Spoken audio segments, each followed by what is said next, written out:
नमस्कार विद्यार्थी मित्रांनो, पुनश्च आपण आज इथे भेटतोय. इयत्ता 10वी विज्ञान भाग 2 मधील प्रकरण क्रमांक फर्स्ट हेरिडिटी आणि इव्होल्युशन मध्ये आज दुसरा भाग बघतोय. इव्होल्युशन. इव्होल्युशन म्हणजे नेमकं काय? What is mean by evolution? Evolution is the story of life.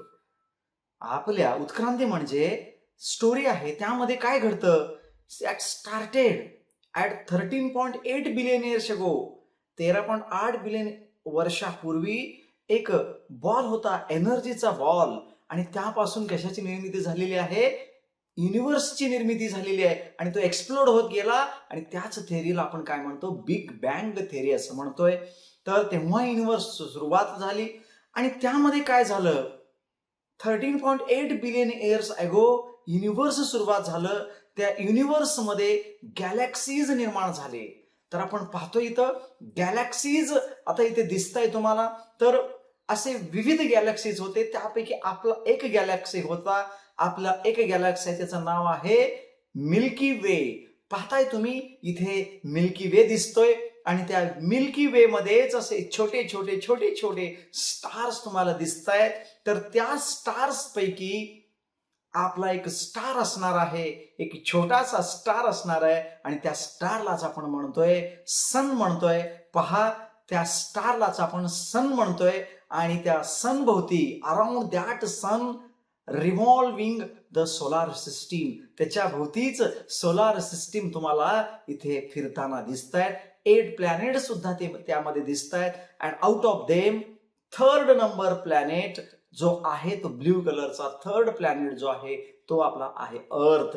अर्थ is also revolving around the sun. Sun हे त्या गॅलेक्सी मधला अतिशय छोटासा असा स्टार आहे. त्याच्यापेक्षा कितीतरी मोठमोठे स्टार तिथं असणार आहेत. तर त्या छोट्याशा स्टार भोवती फिरणार जे सोलार सिस्टीम आहे त्यामध्ये आपला छोटासा असा अर्थ आहे. आपण म्हणतोय मोठमोठे, पण ते युनिव्हर्सच्या दृष्टीने अतिशय स्मॉल आहेत. Very and very small. तर पहा, तर तुम्ही पाहत असाल की एक पृथ्वीचा गोळा तुम्हाला दिसतोय. And the earth is born 4.6 billion years ago. पृथ्वीची निर्मिती सुद्धा 4.6 बिलियन वर्षापूर्वी झालेली आहे. At the starting point earth is not look like now as it is. आता सध्या जसा आहे तसा नव्हता. It is a hot ball. प्रचंड असा तप्त गोळा होता. There was no atmosphere. हळूहळू नंतर ॲटमॉस्फिअरची निर्मिती होत गेली. त्यामध्ये hydrogen, carbon dioxide, nitrogen, oxygen, all these gases R involved and then started the rain. तेव्हा कशाची सुरुवात झाली? पावसाची सुरुवात झाली. सो ॲट 3 बिलियन इयर्स अगो, बघा 3.5 बिलियन इयर्स अगो वर्षापूर्वी life had been not existent on the earth. म्हणजे 3.5 बिलियन वर्षापूर्वी त्या पृथ्वीवर कुठल्याही प्रकारचे सजीव अस्तित्वात नव्हते. And later because this was not atmosphere, there was no rain. त्यामुळे कुठलंही सजीव अस्तित्वात नव्हतं. बट हळूहळू मात्र पाऊस सुरू झाला. Rain was started and that earth was cool down. हळूहळू पृथ्वी थंड होत गेली. At the beginning there may have been only simple elements in the ocean on the earth. जेव्हा ते ओशन तयार झालं, रिव्हर्स तयार झाले, त्या रिव्हर्स मध्ये सुरुवातीला ओनली सिम्पल एलिमेंट्स दिसायला लागले. And simple type of organic and inorganic substances may have formed from those. त्याच्यापासून छोटे छोटे ऑर्गॅनिक आणि इनऑर्गॅनिक एलिमेंटची सुरुवात झाली. आणि त्याचबरोबर हळूहळू त्यांच्यामध्ये बदल झाला. Chemical reaction takes place in that simple organic and inorganic elements, and these complex compound like as proteins and nucleic acid may have formed over a long period of those simple compounds. पहा, ह्याला सुद्धा कितीतरी वेळ लागला आणि त्यांच्यापासून simple compound पासून proteins आणि न्यूक्लिक ऍसिडची निर्मिती होत गेली. तुम्ही पाहताय न्यूक्लिक ऍसिड किंवा प्रोटीन्स कसे तयार होत गेले. म्हणजे सिम्पलेस्ट करून कॉम्प्लेक्स कडे हळूहळू वाटचाल सुरू झाली. असं सांगितलं जातं first primitive type of cell may have been formed from this mixture of different types of organic and inorganic substances. तर त्याच्यापासून पहिल्यांदा प्रिमिटिव्ह टाईप असा सेल तयार झाला या ऑर्गॅनिक आणि इनऑर्गॅनिक सबस्टन्स पासून.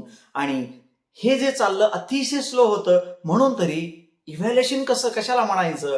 Formation of new species due to change in specific characters of several generation of living organism as a response to the natural selection is called evaluation. तर पहा, formation of नवीन स्पेसीसची निर्मिती झाली. Why? The specific characteristics of several generation.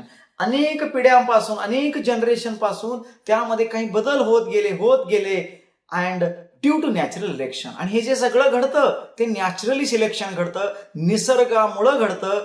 कोणत्याही माणसाचा, कोणत्याही व्यक्तीचा त्याच्यात अंतर्भाव करता येत नाही. डार्विन्सनं सांगितलेलं आहे नॅचरल सिलेक्शनमुळं हे सगळे चेंजेस घडतात, त्यालाच आपण इव्हॅल्युएशन असं म्हणतोय. अँड डिअर फ्रेंड्स, त्यामध्ये सिंपल पासून कॉम्प्लेक्स पासून हळूहळू ऑर्गॅनिझम सुरू झाले. ग्रॅज्युअल चेंजेस म्हणतो आपण. Gradual change occurs in the initial organism from which larger and more complex organisms are forms. All those changes were slow and gradual. पहा, जे सिम्पलेस्ट होते त्यांच्यापासून ग्रॅज्युअली होत काय झालं? कॉम्प्लेक्स ऑर्गॅनिझम तयार झाले. आणि मुळातच नॅचरल सिलेक्शननी झालेलं आहे. नॅचरल सिलेक्शन म्हणजे काय?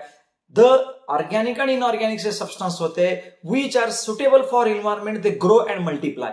जे सुटेबल होते ते ग्रोथ गेले, मोठे होत गेले, मल्टिप्लाय झाले. And which organism are not suitable, which nucleic acids are not suitable, which elements are not suitable for environment, they perished, म्हणजे ते नष्ट होत गेले according to natural selection. And हळूहळू gradually what happened? Changes occurs from unicellular organism to larger and more complex organisms are forms. And it is said that the first unicellular organism, amoeba, paramecium like animals are first forms. सुरुवातीला अमिबाने पॉर्मेसियम सारखे तुम्हाला दिसत असतील, हे तयार झाले. And now days त्यांच्यापासून higher organism बघा, स्फेल मासा तुम्हाला दिसतो, ॲज वेल ॲज मॅन, आपण आपल्यासारखे प्रचंड जॉईंट म्हणजेच मोठमोठे प्राणी सुद्धा आता तयार झालेले आहेत. So animal diversity ranges from the initial amoeba as well as paramecium to man like us and giant whale सारखे मोठमोठे प्राण्यांची सुद्धा आता निर्मिती झालेली आहे. कॉम्प्लेक्सिटी वाढत चाललेली आहे. आणि मित्रांनो, in case of plants and in case of animals there are crore of species. आता सध्या करोड ऑफ स्पेसीस आहेत. एकाच स्पेसीसची कितीतरी संख्या, असे करोड स्पेसीस आहेत. प्लांट्सचे जास्त आहेत, वनस्पती प्लांट्सचे हे अॅनिमल पेक्षाही जास्त आहे. You are looking there chlorella, it is very unicellular plants, but there is one big tall banyan tree is looking there, and which is a complex and very higher level plants. So all these organisms, all these animals and plants are found everywhere, ranging from ocean as well as a peak of the mountain, unch dongravar, Antarctica, everywhere, all types of habitat, these organisms are forms. म्हणजेच सगळ्या ऑर्गॅनिझमची निर्मिती होत गेली. So पाहता तुम्ही इथं chlorella अतिशय इनिशियलर organism आहे, आपल्याला मायक्रोस्कोपच्या सहाय्याने पाहावं लागतं. त्याच वेळी तिथं बनियान ट्री प्रचंड मोठं झाड तुम्हाला दिसतं. सो हे सगळं रेंजिंग झालेलं आहे unicellular organism to multicellular organism. So humans show curiosity about origin of life. हे कसं शक्य झालं? बिग बँगमुळे शक्य झालेलं आहे. कारण की ह्युमन म्हणजे माणूस जो आहे तो आपलं फार क्युरियस आहे, सजग आहे. आपला जन्म कसा झाला, आपली निर्मिती कशी झाली याचं सारखं तो रिझन शोधत असतो. ग्रेट आहे, डायव्हर्सिटी प्रेझेंट आहे इनिसेंट पिरियड पासून. तर अशा रीतीने याच शोधातून हे सगळे आपला जन्म कधी झाला, उत्पत्ती कधी झाल्याचा शोध लागलेला आहे मित्रांनो. आणि according to theory of evolution, जे थेअरी इव्हॉल्युशन केलेले आहे त्याप्रमाणे फर्स्ट लिव्हिंग मटेरियल जे तुम्हाला दिसतं प्रोटोप्लाझ्म असं म्हटलं जातं, has been formed in ocean. सुरुवातीला प्रोटोप्लाझ्म नावाचा एक मटेरियल तुम्हाला मिळालेला आहे, आपल्याला मिळालेला आहे, आणि तो समुद्रात मिळालेला, ओशन मध्ये मिळालेला आहे. अँड आफ्टर त्याच्यापासूनच बघा duration of all these changes, हळूहळू चेंजेस होत गेले, ग्रॅज्युअल चेंजेस.